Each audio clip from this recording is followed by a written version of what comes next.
After graduating college, I worked a lot of late nights as an engineer. And when I got out of work, the only thing that was open was McDonald's. My favorite thing was the fries. But the thing is, I stopped eating them. I felt guilty about eating their food. So that's why when they asked me to help you find answers, I was a little skeptical at first. But then I thought, maybe this is a chance to get to the truth. Now, as an engineer, I normally take a bunch of components and put them together to form a machine. Any machine can be deconstructed. And by looking at the assembly process in reverse, you can get a better idea of how it's made. And that's what I'm going to do with McDonald's French fries. I'm going to reverse engineer the whole process. I'll start with a fully finished fry, and in the end, hopefully, I'll have a potato that came straight out of the ground. So, Coco, I've been asked by people, are the fries even made out of potatoes? Are they, ground up and mushed into the fry shape? Sure, that's why I'm glad you're here today. We're going to take you through the whole process so we can make sure you have your answers. Okay, from the very end all the way back to the beginning. Yes.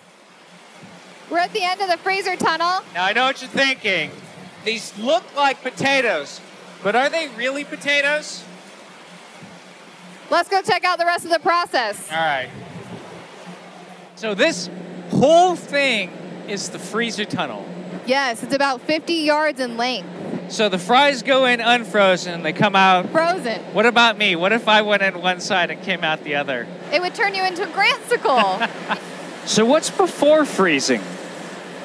So these are actually cooked. Yeah, they're partially fried, and then the final preparation is done at the restaurant. Why do you partially fry them?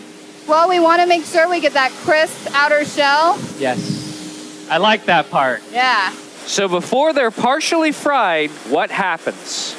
This is the ingredient dip where we control the color, and we're adding dextrose, a natural sugar, to make sure that we get a consistent color no matter what time of the year it is. Also, sodium acid pyrophosphate. What is that?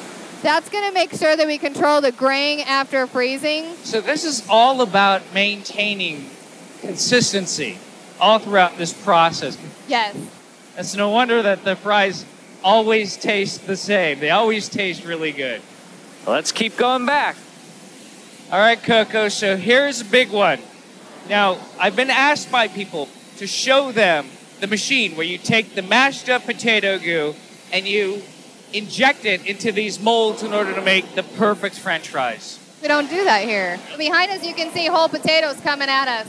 Yes, and then I see this thing that looks like a cannon. It works similar to a cannon. We're lining up the potatoes in a tube with high pressure water and shooting them through a water knife here. It's precision cutting. What? Check that out. That is crazy. How fast do they fire through here? 60 to 70 miles per hour. So, Coco, where does the ammo for the potato gun come from? Let's go find out. So these are all the potatoes coming in. I mean, some of these are huge. That one's as big as my forearm. Are you using GMO potatoes? No, we don't use GMO potatoes for McDonald's fries, but we do use different varieties. So we have russet Burbanks and Umatillas. Potatoes are just like people. They come in different shapes and sizes. And they're all beautiful. They're all beautiful. So I've been all through this factory, and I've seen the potatoes come off the trucks. I got one final question. Where does this come from? So all around us, under these vines, we'll find what makes mac fries. All right. Clear the vines away, start digging. Am I doing good? You're doing well. It's like an Easter egg hunt.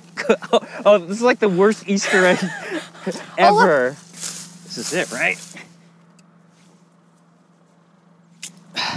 See? A real potato. This is where it all begins. So you wanted to know where McDonald's fries come from, or if they're even made out of potatoes. So I went to Simplot.